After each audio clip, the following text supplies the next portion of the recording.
Buenas noches, bienvenidos al programa Íconos y Referentes. Soy Adrián Guillén y nos acompaña esta noche el señor Gustavo Espinosa. Hola Gustavo, muchas gracias por aceptar nuestra humilde invitación.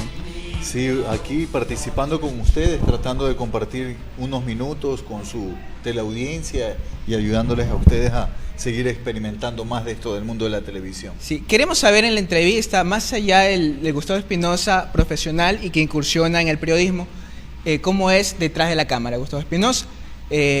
¿Qué fue lo que le llevó a ser periodista o qué fue lo que lo impulsó a llegar a ser lo que es ahora?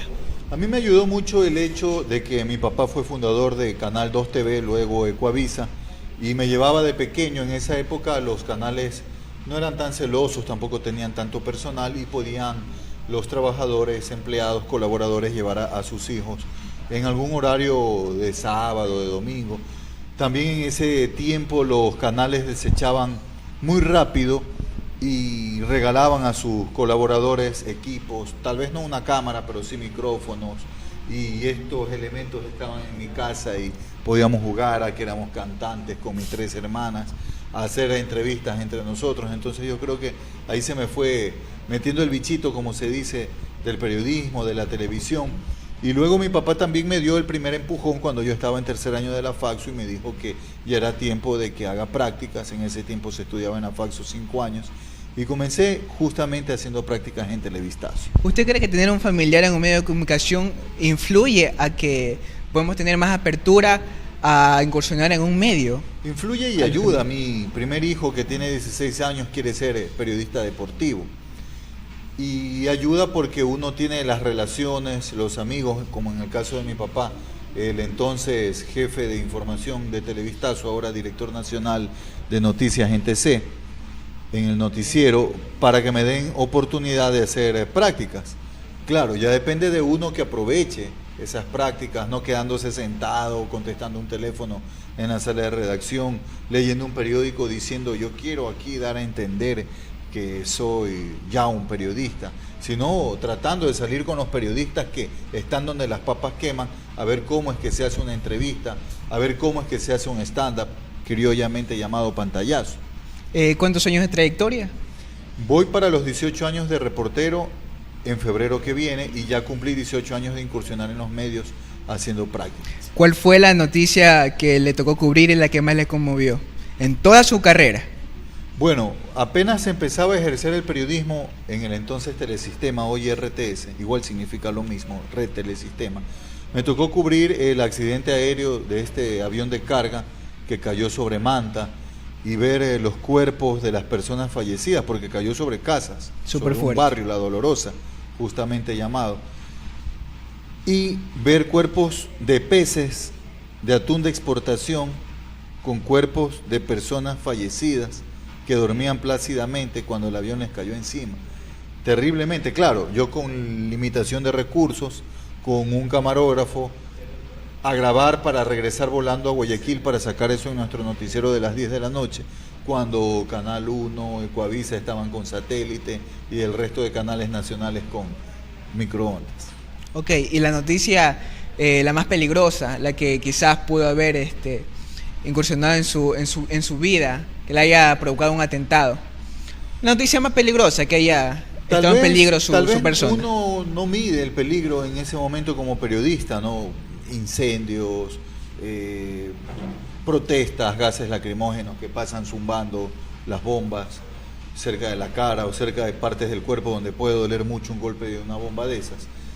El viaje a la Antártida, que tuve la oportunidad de realizar en el año 1998, invitado por la Armada, en el entonces mi primer canal, con un camarógrafo que todavía está ahí, Fernando Albán. Y mucha gente, cuando yo regresé de ahí y me llamaron de Ecuavisa a ser parte de su staff de reporteros de Televistazo, una compañera que todavía sigue ahí, colega muy respetada, de la cual aprendí y sigo aprendiendo mucho, a la distancia, pero sigue ella enseñando lo que es el periodismo serio, me dice: Gustavo, tú eres muy valiente.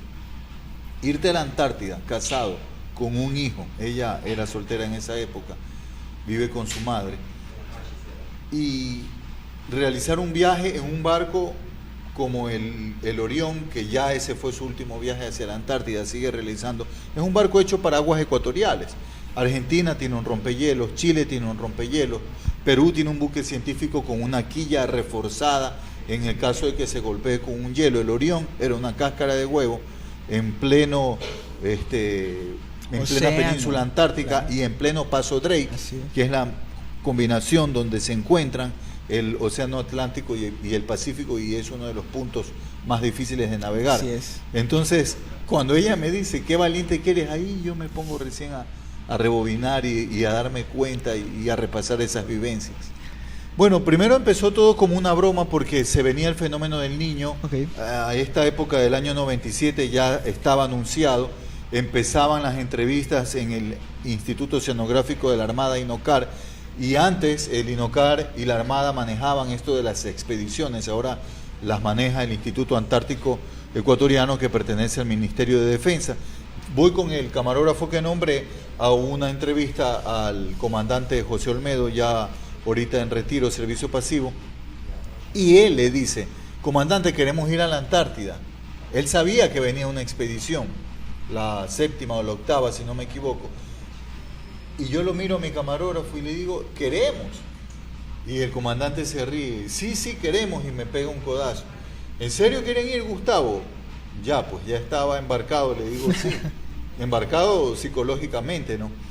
Sí, le digo, comandante. Y cuando me llama 10 días después la relacionista pública de la Armada, Jessica Orrala, del INOCAR, que todavía está ahí, me dice: Gustavo, tiene que venir urgente porque en 10 días parten desde Guayaquil.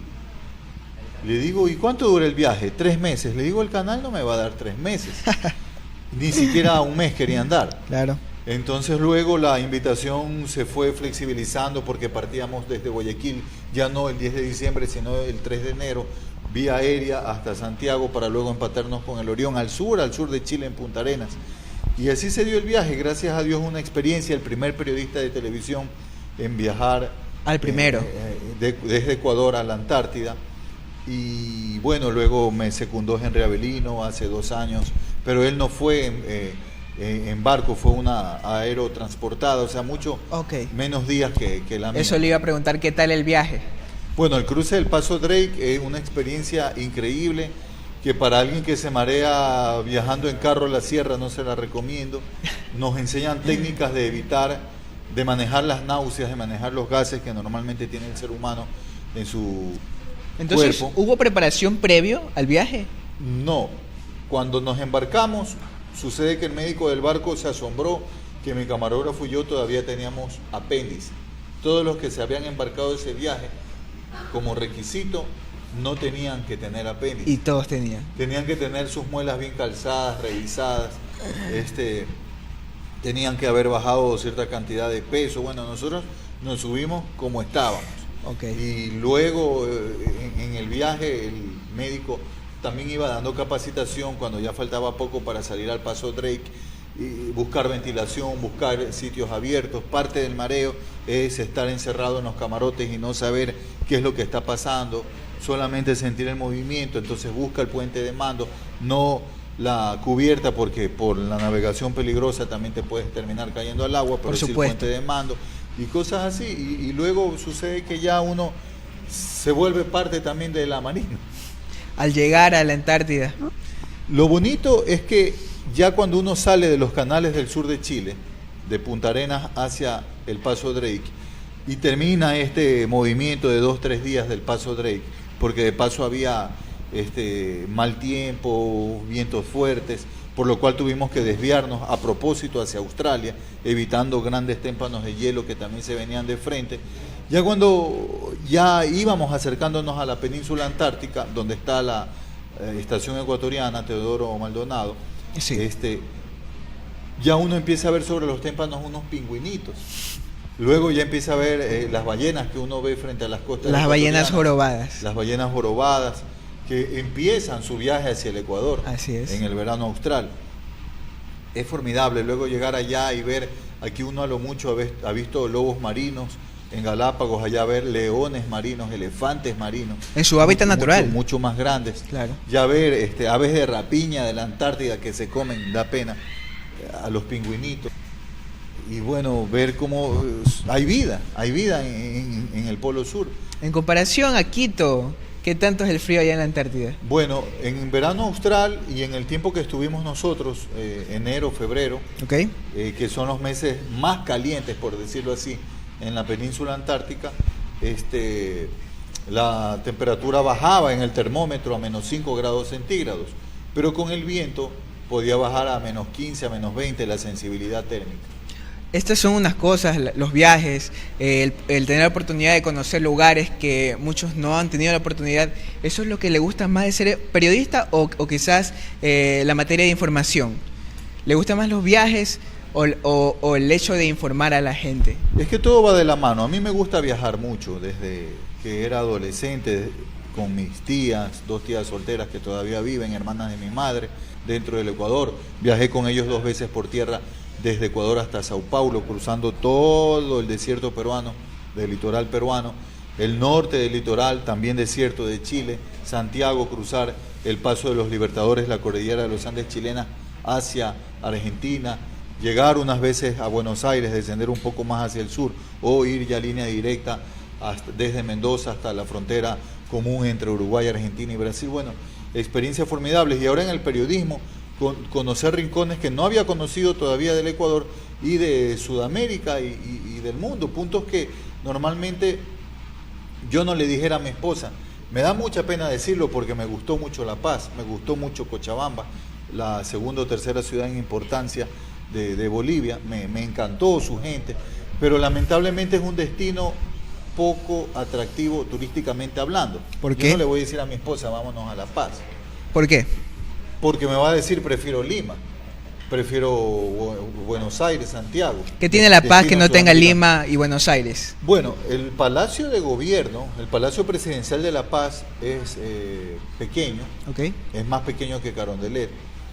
Es tal vez en comparación el Palacio de la Gobernación de Cuenca, se me pareció mucho a Cuenca, La Paz, porque La Paz era el Alto Perú, Bolivia era el Alto Perú. Entonces La Paz era como la segunda, tercera ciudad en importancia de todo el Perú. Y por eso también su Palacio de Gobierno es muy pequeño. Muy bienvenidos los periodistas, entrábamos solo presentando la cédula a la sala de prensa del Palacio Presidencial de La Paz. Evo Morales es una persona muy atenta y por eso digo que me da mucha pena. Pero yo no le voy a decir a mi esposa, bueno, el turista europeo, el jubilado europeo, si viaja a la Antártida, tiene como un destino antes de irse Claro, de este fijo. mundo, ir a la Antártida. Acá no, acá mi esposa me va a decir, ¿y qué vamos a ver? Hielo. Entonces sí me he ido en el periodismo a destinos que normalmente no me fuera con mi familia. Vámonos a Galápagos, claro, es un destino turístico muy atractivo para el mundo entero y nos hemos ido, gracias a Dios. Pero gracias al periodismo también yo he conocido. Ahora, la información me atrae mucho, pero información que sirva para utilidad del público en general. No es información llena de chisme, no es información Claro. tipo denuncia, nunca me ha despertado interés. Oiga, le tengo una denuncia. ¿Denuncia como cuál? Vaya a la justicia, vaya a la comisaría, vaya a la intendencia. O sea, a mí no me... ¿No le gusta el tema de comunidad en la noticia? A mí me gusta la comunidad, me ¿Ya? gusta dar información de servicio, Ya. que le sirva. Hay una institución nueva, ¿para qué sirve? O el registro civil está ahora en convenio con el Ministerio de Educación registrando a los chicos que quieren ingresar al sistema público de educación. Hoy volvieron a dar una rueda de prensa al respecto, insistiendo, porque ya quedan solo 2 meses para que los padres y madres de familia incluyan a sus hijos, la información de sus hijos en el registro civil y luego puedan participar en el sorteo de establecimientos educativos para el año lectivo que viene, en el próximo mayo.